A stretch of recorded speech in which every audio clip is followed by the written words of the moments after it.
What's going on YouTube? It's Drano's back at it again, bringing you another Madden 20 gameplay. So for this video today, gonna be starting a new series that I had previously done last year. It was called The Road to the Madden Challenge. Basically, if you guys are not aware, the ladders for the next upcoming tournament for, I believe it's season 3 is what it is for Madden, have opened as of November 5th, so a couple days ago. And basically, if you wanted to try to qualify for that event, the event is actually being done through Draft Champion. So basically, you just want to, if you're interested in competing, I would highly recommend jumping on Draft Champions, especially now with the new update that they just did a couple days ago with the release of, or with the start of the new ladder. So I would highly suggest going ahead and getting into the game, or getting into the mode if you're not used to it already, just because that is what people are going to be competing in. But as always, similar to other MUT draft videos, I am showing you guys my draft. As you guys can see here, we're going to go ahead and pick up Marcus Mariota for that mobility, even though his inaccuracy issues do cause me a little bit of a concern.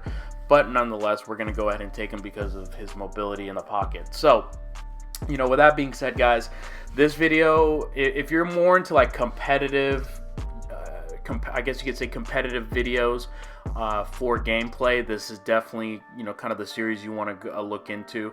And if you guys want me to do kind of like a live commentary just to kind of give my strategy of how I go about drafting my teams, go ahead and let me know. I definitely feel like mixing it up. It's just I've noticed at times whenever I do live comms in the past, I do get kind of quiet. I don't talk as much just because I am locked in, especially during the game. As you guys can see here, we're going to go ahead, take Corey Dillon here. So I did get the Oakland playbook, which is crazy because that's actually the playbook that I've used for most of the year. So it's nice to, you know, run something that you're really comfortable in.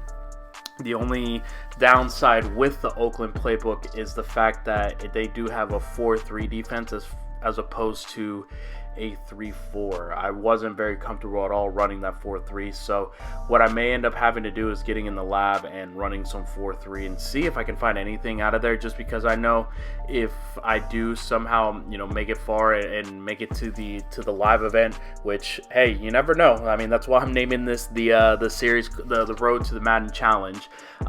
You know, you never know what you I mean, if I do get that Oakland playbook, I'm definitely going to need to find some defense, because for me, I'd never really used the defense before, so it was kind of tough to say the least. But at the very least, it did have nickel normal, so could do a couple things out of there. But I basically felt like I was just kind of flying blind. So jumping into the gameplay, excuse me. First play of the game, or one of the first plays of the game, and my opponent just chucks it up, and we get a pick. And I'm thinking we're gonna go ahead. All right, go ahead and jump on offense, and then of course my opponent didn't want any. And my opponent said GG's in that first game. So, that being said, next game we've got, there's our top 3, Tyler Lockett, Cohen, and Neal, against another Tyler Lockett, Talib, and Henderson. So, you're going to notice a theme throughout the video is definitely to go ahead and get the ball in Tyler Lockett's hands.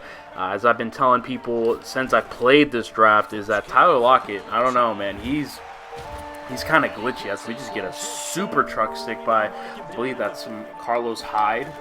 So definitely don't want to see that, especially against my defense. And like I said, guys, you know, coming out of 4-3, I didn't really, didn't really have a whole lot of setups, to be honest. I was just trying to make something up and kind of freestyle, make things happen. Which that's kind of one thing I want to cover on now, is regarding some of the changes in MUT draft. So if you guys are unaware, if you guys have played MUT draft before, the concept of the mode was to basically just get a random playbook and then draft your team according to that playbook or according to the scheme that you want to develop.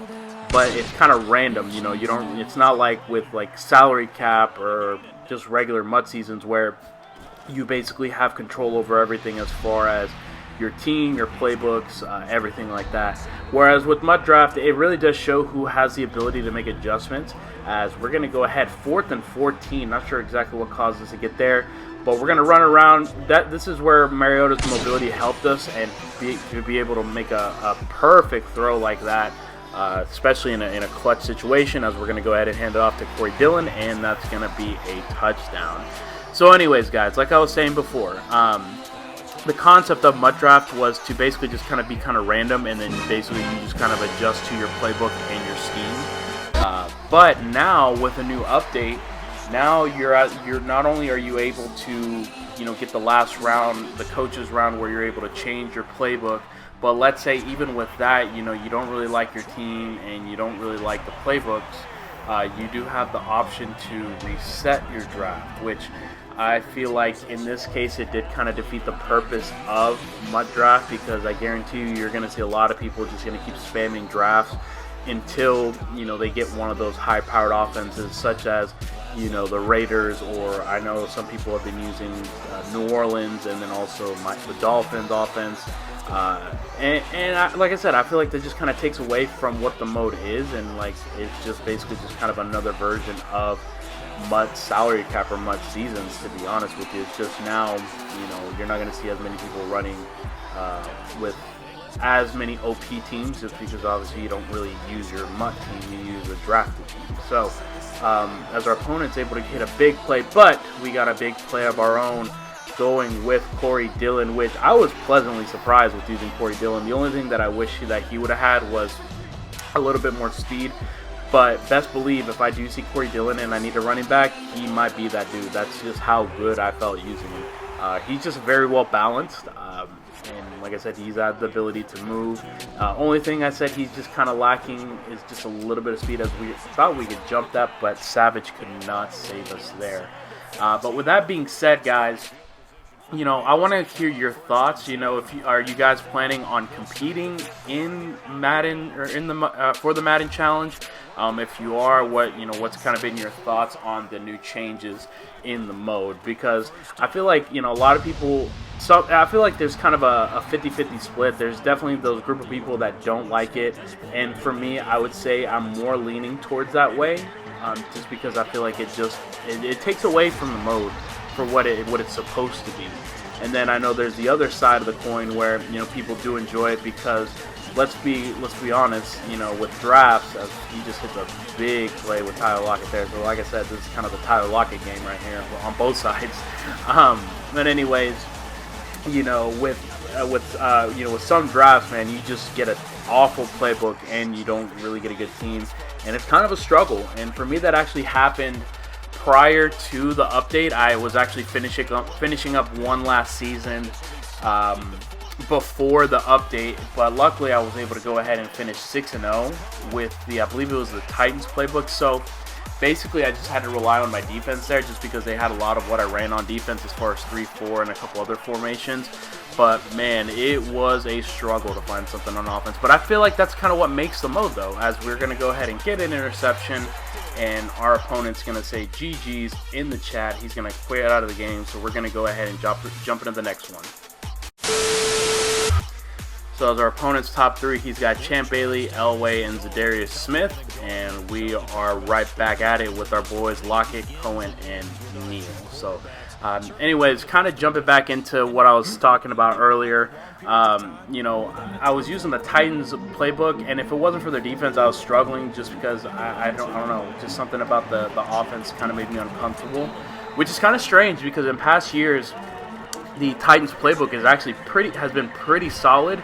I think this might be the first year where it's not really kind of one of the meta offenses. I want to say probably out of all the offenses we just have a horrible user. He quick hikes me as I get stuck on my safety, and he hits a bomb over the middle. But anyways, the meta offenses have been, I want to say, obviously the Raiders. Saints has been a meta offense for quite a bit of time now.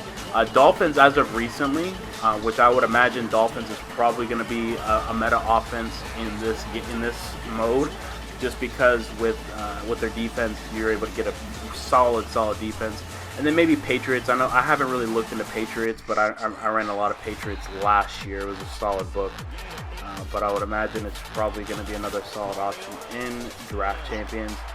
Anyway, so we're going to go ahead and hit a dot to Gerald Everett. I'm not gonna lie, I got a little bit lucky. I guess his Champ Bailey, for whatever reason, was broken or just went dumb there, and he's able to run it back for 6. So guys, another thing I want you guys to comment. I'm not exactly sure how to go about doing this series, the Road to the Madden Challenge series, where in the past, last year I just basically just did one game per episode. But kind of what happened in this situation, as you guys see, our opponent, they do quit out in this case, and obviously that's something I can't really control in this case, especially just trying to win as many games as possible to be able to qualify. So let me know, what you like. How many games do you think I should put in the episode? Or like, do you guys want to see all 6 games if I make it that far, or however far I get, or do you guys want to see more just one focused gameplay where maybe I even do kind of like a live commentary? I might do a little bit of both and test it out and see what works. But like I said, in this game, we did force a couple rage quits, and like I mentioned in previous videos, like I don't want to just post gameplays just to post gameplays. I want to provide a lot of good entertainment value to you guys, but also at the same time remain competitive, just because that's the main goal of the series, is just to see how far we could get and see if we can make it to the Madden Challenge. So anyways, jumping back into the gameplay, 4th and 8, our opponent forces in a 4th and 8 in a dangerous situation because we're only up 3. We're able to hit Tyler Lockett on a wheel route at a bunch, which that's always been a pretty good man beater at a bunch. And we're going to go ahead, call an RPO, get the ball back in our playmaker's hands, and he's able to make something happen there. And anyways, it's just kind of drawing a blank here. Lastly, before the video ends, I kind of want to know what have you guys' thoughts been on the club series so far. I know there's been a couple that have gone on so far, as we're going to hand the ball off to Lockett there on a jet sweep for a touchdown, so it makes it a 2-possession game. I know I'm jumping back and forth. I'm just trying to not be quiet, or not be quiet, not have any awkward silence moments. But anyways, I know there's been a couple club series that have gone on so far already, and a lot of people are kind of disappointed. And again, that's just Madden 20 for you, where people go into in the salary cap mode. They're going into these club series with like a 65 overall quarterback, no receivers, and they're just running the ball every rip, which it's sad to see. That's kind of what Madden has come to. So that's kind of what's drawn me on to the draft champions mode, because at least with this you don't have to worry about facing all the abilities, which I have been very critical of it prior, in previous videos, talking about how the abilities kind of broke the game this year, just because some of them just don't make sense, such as like for example, like jukebox and armbar and things like that. And while they always say that there's going to be a patch for it, then that patch just breaks something else. And I mean, we know how EA Sports is going to be. Like, honestly, if it was up to EA Sports, they would just make the Madden just straight mutt, to be honest with you. So just wrapping up the video here. I know I was kind of going on a little mini rant there. Big play, 3rd and 10. Trying to keep our opponent out of the end zone, and I'm thinking he gets the first down here. With that little in route, but he does not. 4th and inches. Gotta hold the door here. Gonna go ahead and switch on my coverage. I'm like pressing buttons all over the place, trying to figure out what defense I want to run. Is he gonna run? Is he gonna pass? 4th and inches. I'm thinking pass, but I'm gonna go ahead and just call. I want to say it's a cover 2 with hard flats, and then just control Savage. And he had the slant over the middle, but I guess he got scared and saw me, and he tried to go towards more to the outside. And to add insult to injury, we're gonna go ahead and hit a crib shot with Cohen. So after this play, he basically just rage quits. So our final record for this MUT draft was 5-1, guys. If you did enjoy the video, go ahead and please hit that like button. I'd greatly appreciate it. And go ahead and sub for more videos on the channel. And with that being said, guys, this is Dre Knows signing off. Peace.